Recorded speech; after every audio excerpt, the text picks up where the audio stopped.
సృష్టి ప్రారంభ కాలంలో దేవతలలో గొప్ప స్థానం సంపాదించిన ఒక మహారాజుండేవాడు. ఆయనే ప్రజాపతి దక్షుడు. యజ్ఞాలు హోమాలు చేసి దేవతలందరి గౌరవాన్ని సంపాదించాడు. కాని ఆ గౌరవం అతనిలో గర్వాన్ని పెంచింది. దక్షునికి అనేక మంది కుమార్తెలుండేవారు. వారిలో అత్యంత పవిత్రమైనది, అత్యంత అందమైనది సతీదేవి. సతీదేవి హృదయం మాత్రం ఒకే దేవుని కోసం కొట్టుకుంది. అది మహాయోగి, భూతాలాధిపతి, మహాదేవుడు శివుడు. తన భక్తి, తన తపస్సుతో సతీదేవి శివుడిని వరంగా పొందింది. కైలాస పర్వతంపై శివుడు మరియు సతీదేవి ఆనందంగా జీవించసాగారు. కాని ఈ వివాహం దక్షునికి నచ్చలేదు. శివుడు యోగి, అరణ్యవాసి. అతనికి రాజసిక ఆచారాలు లేవని దక్షుడు భావించాడు. కాలం గడిచింది. ఒకరోజు దక్షుడు భారీ మహాయజ్ఞాన్ని ఏర్పాటు చేశాడు. దేవతలు, ఋషులు, రాజులు అందరికీ ఆహ్వానం పంపించాడు. కాని ఒక్కర్ని మాత్రం పిలవలేదు. అతడే మహాదేవుడు శివుడు. అంతేకాదు, తన కుమార్తె అయిన సతీదేవిని కూడా ఆహ్వానించలేదు. ఈ విషయం తెలుసుకున్న సతీదేవి మనసులో బాధపడింది. అది నా తండ్రి ఇల్లు, నేను వెళ్ళాలి అని శివుణ్ణి కోరింది. శివుడు మాత్రం ఆమెను హెచ్చరించాడు. సతీ, అక్కడ అవమానం ఎదురవ్వచ్చు.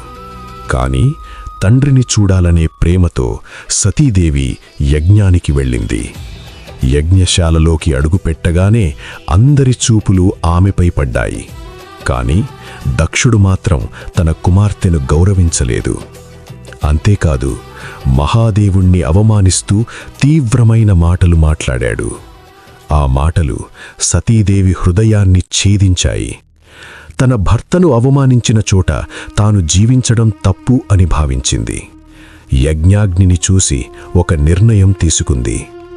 ఇలాంటి అవమానం జరిగిన శరీరాన్ని నేనిక ధరించను అని చెప్పి సతీదేవి యజ్ఞాగ్నిలో తన ప్రాణాలను త్యాగం చేసింది.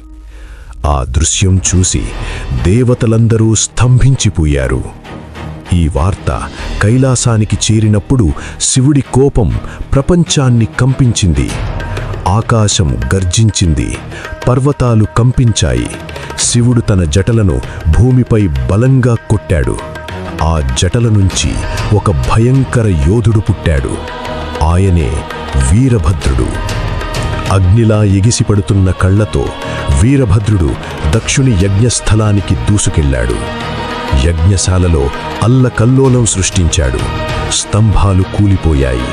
దేవతలు భయంతో పారిపోయారు. చివరకు వీరభద్రుడు దక్షుని ముందు నిలబడ్డాడు. ఒకే దెబ్బతో దక్షుని తలను నరికి భూమిపై పడేశాడు. యజ్ఞం నాశనమైంది. దేవతలందరూ శివుణ్ణి ప్రార్థించారు. ప్రభువు, దయ చూపించండి. శివుడు తన కోపాన్ని తగ్గించాడు. దక్షునికి మళ్లీ జీవం ఇవ్వాలని నిర్ణయించాడు. కాని అతని తల కనిపించలేదు. అప్పుడు ఒక మేక తలను తీసుకుని దక్షుని శరీరానికి అమర్చారు. మళ్లీ జీవం పొందిన దక్షుడు తన తప్పును గ్రహించాడు. శివుని ముందు నమస్కరించి క్షమాపణ కోరాడు.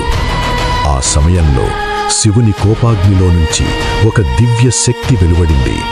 ఆ శక్తి భయంకరమైన దేవి రూపం ధాలించింది.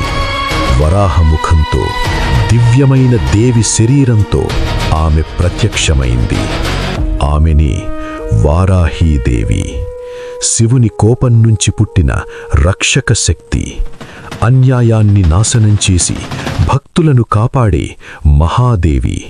అప్పటినుంచి వారాహీదేవి దేవతలలో ఒక మహాశక్తిగా పూజించబడుతోంది.